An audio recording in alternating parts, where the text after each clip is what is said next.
Okay, class, our next book of the day goes along with the Jackie Robinson book of the day yesterday, and this one is titled Teammates: How Two Men Changed the Face of Baseball.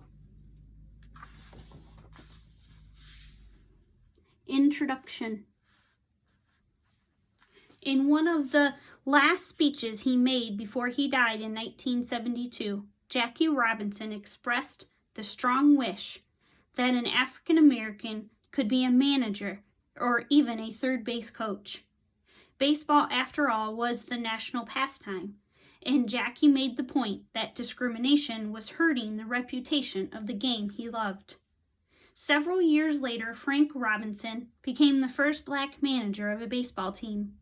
It would not be too much longer before black managers became an accepted part of the game, and the issue of racism in baseball receded into the background.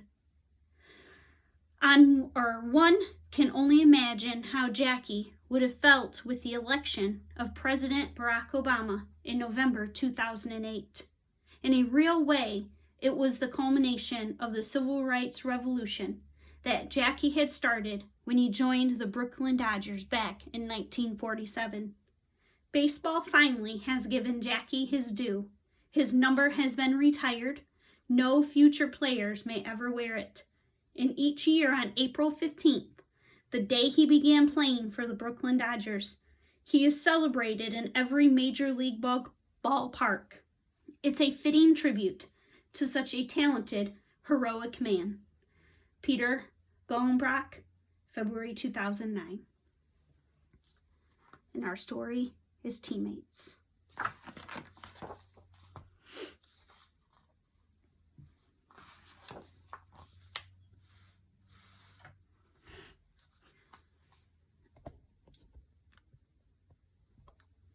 Once upon a time in America, when automobiles were black and looked like tanks and laundry was white and hung on clotheslines to dry, there were two wonderful baseball leagues that no longer exist. They were called the Negro Leagues.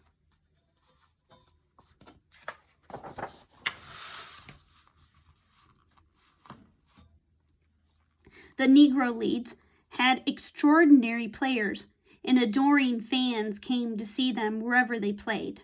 They were heroes, but players in the Negro Leagues didn't make much money, and their lives on the road were hard.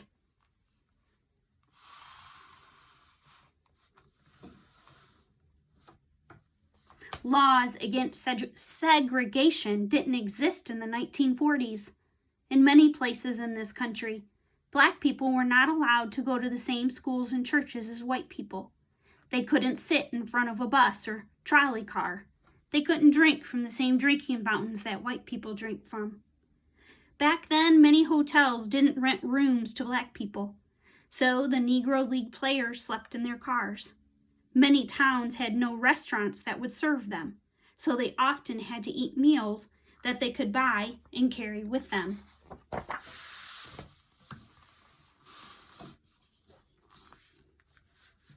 Life was very different for the players in the major leagues. They were the leagues for white players. Compared to the Negro League players, white players were very well paid. They stayed in good hotels and ate in fine restaurants. Their pictures were put on baseball cards, and the best players became famous all over the world. Many Americans knew that racial prejudice was wrong, but few dared to challenge openly the way things were. And many people were apathetic about racial problems. Some feared that it could be dangerous to object. Vigilante groups, like the Ku Klux Klan, reacted violently against those who tried to change the way blacks were treated.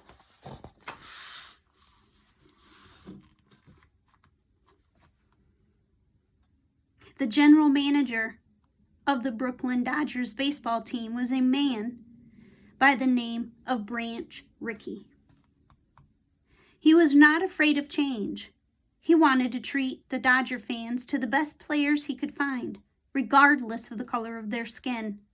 He thought segregation was unfair, and wanted to give everyone, regardless of race or creed, an opportunity to compete equally on baseball fields all across America.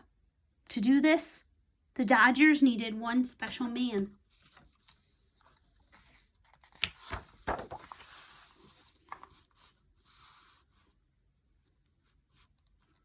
Branch Rickey launched a search for him. He was looking for a star player in the Negro Leagues who would be able to compete successfully despite threats on his life or attempts to injure him. He would have to possess the self-control not to fight back when opposing players tried to intimidate or hurt him. If this man disgraced himself on the field, Rickey knew his opponents would use it as an excuse to keep blacks out of Major League Baseball for many more years.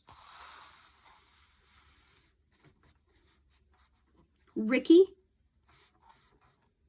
thought Jackie Robinson might be just the man.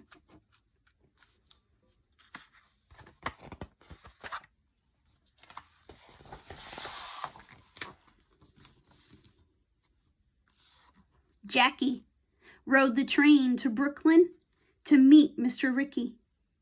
When Mr. Rickey told him, "I want a man with courage, not to fight back," Jackie Robinson replied, "If you take this gamble, I will do my best to perform." They shook hands. Branch Rickey and Jackie Robinson were starting on what would be known in history as the Great Experiment.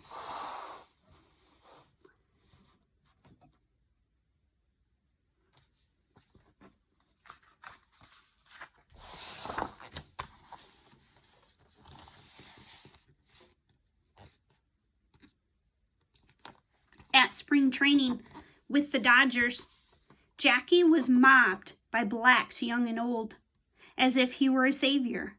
He was the first black player to try out for a major league team. If he succeeded, they knew others would follow. Initially, life with the Dodgers was for Jackie a series of humiliations. The players on his team who came from the South, men who had been taught to avoid black people since childhood, moved to another table whenever he sat down next to them. Many opposing players were cruel to him, calling him nasty names from their dugouts. A few tried to hurt him with their spiked shoes. Pitchers aimed at his head, and he received threats on his life, both from individuals and from organizations like the Ku Klux Klan.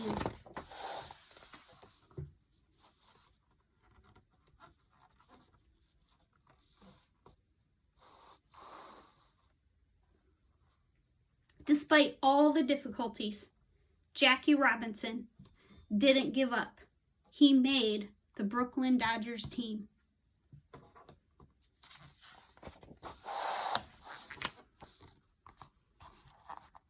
But making the Dodgers was only the beginning.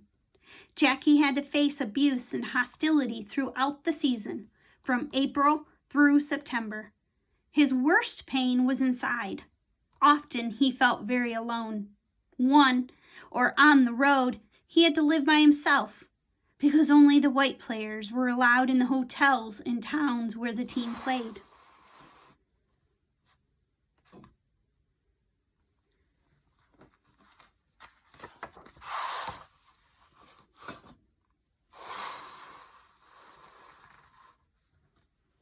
The whole time, Pee Wee Reese, the Dodger shortstop, was growing up in Louisville, Kentucky. He'd rarely even seen a black person unless it was in the back of a bus. Most of his friends and relatives hated the idea of his playing on the same field as a black man. In addition, Pee Wee Reese had more to lose than the other players when Jackie joined the team. Jackie had been a shortstop, and everyone thought that Jackie would take Pee Wee's job. Lesser men might have felt anger toward Jackie, but Pee Wee was different. He told himself, if he's good enough to take my job, he deserves it.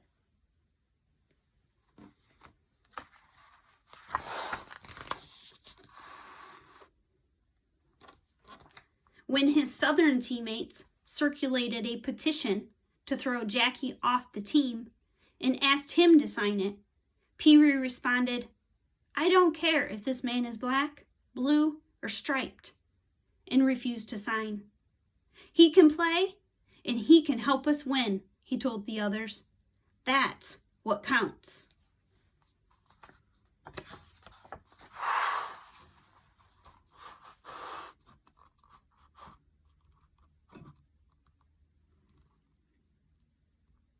Very early in the season, the Dodgers traveled west to Ohio to play the Cincinnati Reds. Cincinnati is near Pee Wee's hometown of Louisville.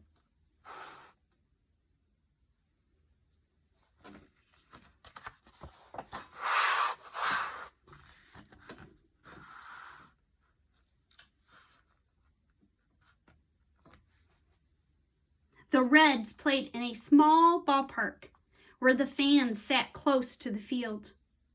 The players could almost feel the breath of the fans on the backs of their necks. Many who came that day screamed terrible, hateful things at Jackie when the Dodgers were on the field. More than anything else, Pee Wee Reese believed in doing what was right.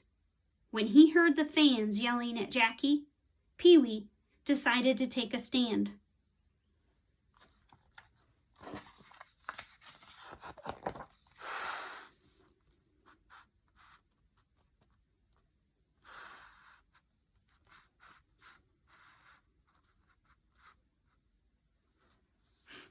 With his head high, Pee Wee walked directly from his shortstop position to where Jackie was playing first base. The taunts and shouting of the fans were ringing in Pee Wee's ears. It saddened him, because he knew it could have been his friends and neighbors. Pee Wee's legs felt heavy, but he knew what he had to do. As he walked toward Jackie, wearing the gray Dodger uniform, he looked into his teammates' bold, pained eyes. The first baseman had done nothing to provoke the hostility, except that he sought to be treated as an equal. Jackie was grim with anger. Pee Wee smiled broadly as he reached Jackie, and Jackie smiled back.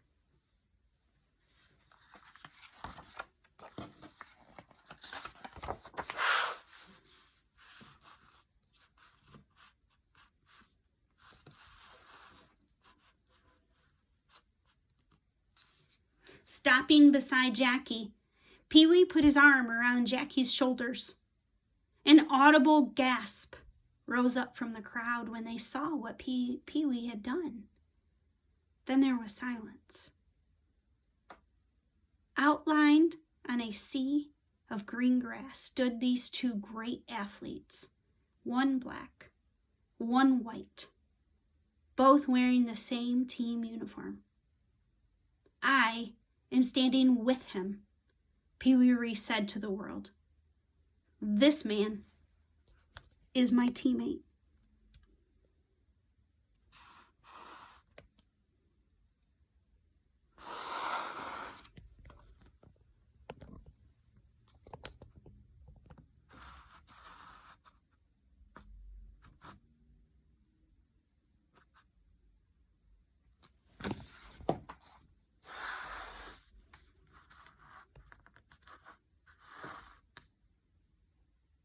And that was Teammate.